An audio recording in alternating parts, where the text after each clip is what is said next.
तो गवर्नेंस कितनी चीजें पैदा कर सकता है, कितने लोगों को फायदा दे सकता है, ये बहुत बड़ी बात है। आपके मन में और कोई प्रश्न हो तो आप पूछिए, अन्यथा मैं समाप्त करूं क्योंकि दूसरे वक्ता और हैं बोलने के लिए।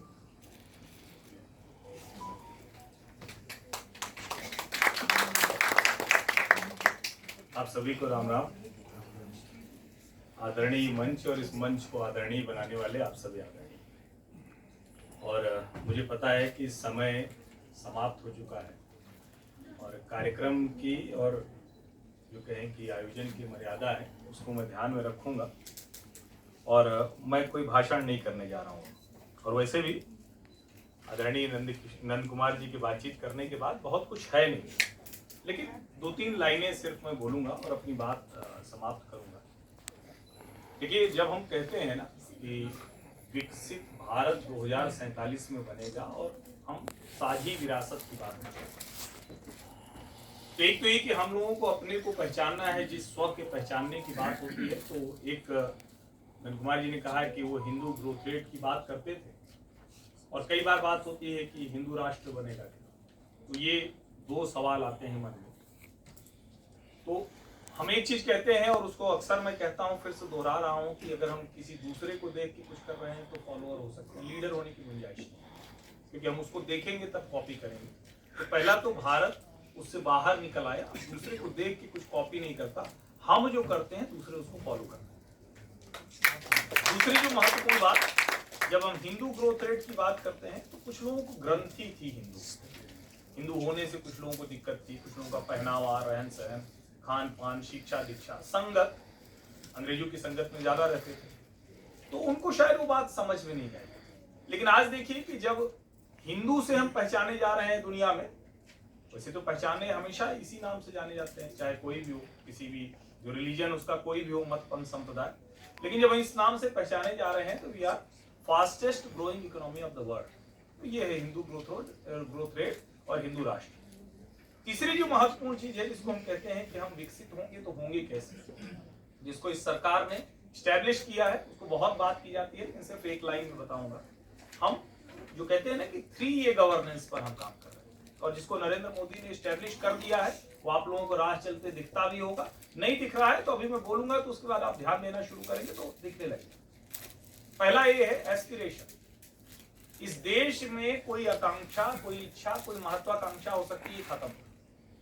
आपको ध्यान में है, हम जब फ्रेजाइल 5 की बात करते हैं, इकोनॉमी की बात करते हैं, तो उस वक्त क्या देश में कोई ऐसी कंपनी थी क्या जिसके मन में ऐसा कोई एस्पिरेशन हो, ऐसी कोई इच्छा हो कि हम दुनिया की सबसे बड़ी कंपनी बन सकते हैं, फॉर्च्यून 500 में हम कहाँ पहुंच सकते हैं? नौजवान कितने थे जिनका ये था कि चलो ठीक है, हम कंपनी खड़ी करेंगे और हम यूनिकॉर्न हो जाएंगे। यूनिकॉर्न में 7,000 करोड़ रुपया, $1 बिलियन, तो ऐसा कुछ बन जाएंगे, ऐसी किसी के मन में था क्या?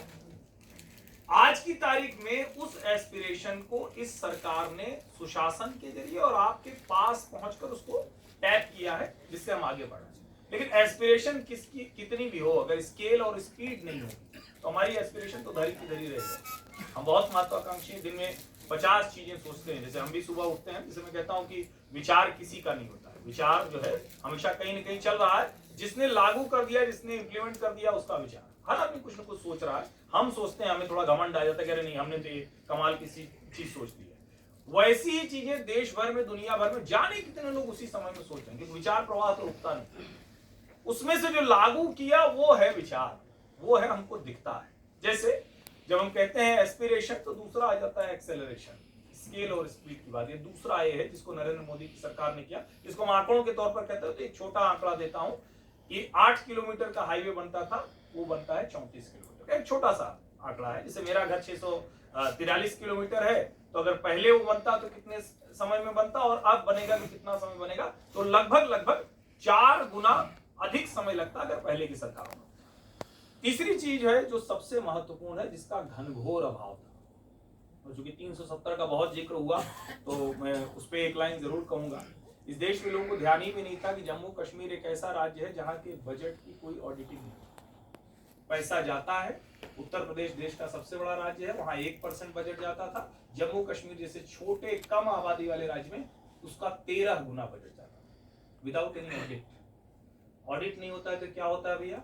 मतलब कच्चा काम होता है। जैसे पहले मनरेगा में भी कच्चा काम होता था, पक्का होने लगा, यानी विशुद्ध भ्रष्टाचार, करप्शन वहाँ बहुत बड़े बड़े बंगले मिलेंगे, बहुत कुछ मिलेगा। तो एक तो संपन्नता थी, वो तो कश्मीरी पंडित छोड़ छोड़ के चले आए। दूसरा वाला यही सेंटर का पैसा था जिसकी अकाउंटेबिलिटी नहीं थी, ऑडिटिंग नहीं थी, अब वो काम शुरू हो गया। तो ये जम्मू कश्मीर के संदर्भ में मैंने बताया, लेकिन ये अकाउंटेबिलिटी, ये ऑडिट आपको देश के हर हिस्से में मिलेगा। इसलिए वो काम जो एस्पिरेशन और एक्सेलरेशन के साथ होता है वो अकाउंटेबल हो गया। तो विकसित भारत आज तय करके बता रहे हैं कि हम इतने समय में ये लक्ष्य हासिल कर लें, वरना हम ये बताने की स्थिति में नहीं थे। काम कर रहे हैं, हो जाएगा, आज होगा, कल होगा, परसों होगा, लेकिन हम कर लें। और जब हम कहते हैं कि विकसित भारत साझी विरासत के साथ, ये बात ठीक है कि अगर विकास कितना भी हो, अगर हमारी विरासत, हमारी संस्कृति नहीं, तो उसको मैं यूं कहता हूं कि अगर मान लीजिए कि आपका शरीर ही जीर्ण शीर्ण है और कहे कि हम सुबह उठ के भगवान का ध्यान करेंगे, भजन करेंगे, सब कुछ करेंगे, लेकिन आपका शरीर जीर्ण शीर्ण है, बिस्तर से उठा नहीं जा रहा है, मोहल्ले में कोई बदमाश है वो आके रोज 4 गाली देके चला जा रहा है, आपकी जमीन पे कब्जा कर ले, क्या करिएगा इसे अध्यात्म का, इसे संस्कृति का, इसे विरासत का? क्योंकि आप तो उसको बता तक नहीं पा रहे। तीन शिक्षों में राम, ये हमारी संस्कृति का हाल था। तो शरीर तो पहले दुरुस्त करना पड़ेगा। तो देश की अर्थव्यवस्था, देश की इकोनॉमी, देश का इंफ्रास्ट्रक्चर, देश के पुल, देश के अस्पताल, देश की सड़क, ये जब हमने तैयार कर लिया तो हमारा शरीर दुरुस्त हो गया। लेकिन शरीर कितना भी अच्छा हो, बढ़िया शरीर है, उससे रोज वसूली कर रहा है, गुंडागर्दी कर रहा है, गुंडा भी तो वही काम करता है, पुलिस भी वही काम करती है। जब हम संस्कृति संस्कार के साथ आते हैं, यानी समाज को बेहतर करते हैं, इसलिए विकास भी जरूरी है, विरासत भी जरूरी है। बस बात नहीं करता। धन्यवाद। तो पीछे जाना